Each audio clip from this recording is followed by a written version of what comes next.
ഈശോയിൽ ഏറെ സ്നേഹമുള്ളവരെ, ഏവർക്കും ശുഭദിനം ആശംസിക്കുന്നു. നിങ്ങൾ എല്ലാവരും ദൈവത്താൽ പ്രത്യേകം വിളിക്കപ്പെട്ടവരാണ്, തെരഞ്ഞെടുക്കപ്പെട്ടവരാണ്. നിങ്ങളുടെ പേര് രൂപം കൊണ്ടത് പിതാവായ ദൈവത്തിന്റെ ഹൃദയത്തിലാണ്. അവിടെയാണ് നിങ്ങളുടെ ആദ്യ ജനനവും. ഈ സത്യം നാം തിരിച്ചറിയണം. യെശയ്യാ പ്രവചനം 62-ാം അധ്യായത്തിൽ 3-4 തിരുവചനങ്ങളിലേക്കൊന്ന് കടന്നെല്ലാം. കർത്താവിന്റെ കയ്യിൽ നീ മനോഹരമായ ഒരു കിരീടമാണ്, നിന്റെ ദൈവത്തിന്റെ കരങ്ങളിൽ ഒരു രാജകീയ മകുടവും.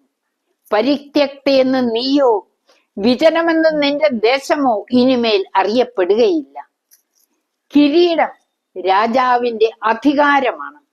പ്രിയപ്പെട്ടവരെ, പരിശുദ്ധാത്മാവിന്റെ വരദാന ഫലങ്ങൾ നിറയുമ്പോൾ നമുക്കൊരു അധികാര ദണ്ണ് നൽകപ്പെടുന്നുണ്ട്.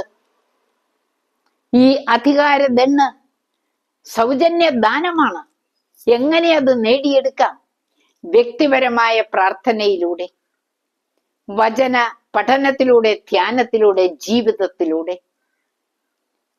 സൽക്കർമ്മങ്ങൾ അനുഷ്ഠിക്കുന്നത് വഴി, അനേകർക്ക് നാം സ്നേഹം വിതരണം ചെയ്യുന്ന വക്താക്കളായി മാറുന്നതിലൂടെ നമുക്ക് ദൈവത്തിന്റെ സ്വന്തമാകാം.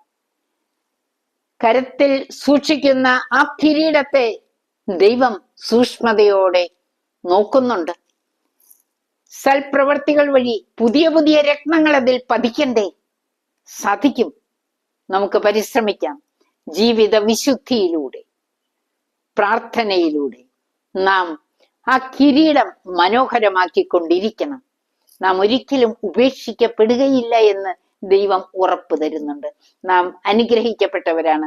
നിങ്ങളെ എല്ലാവരും അനുഗ്രഹിക്കാൻ ദൈവം കരം ഉയർത്തിയിരിക്കുന്നു. ദൈവത്തിന്റെ കൃപകൾ നേടിയെടുക്കാൻ ഈ സന്ദേശം സഹായകമാകട്ടെ.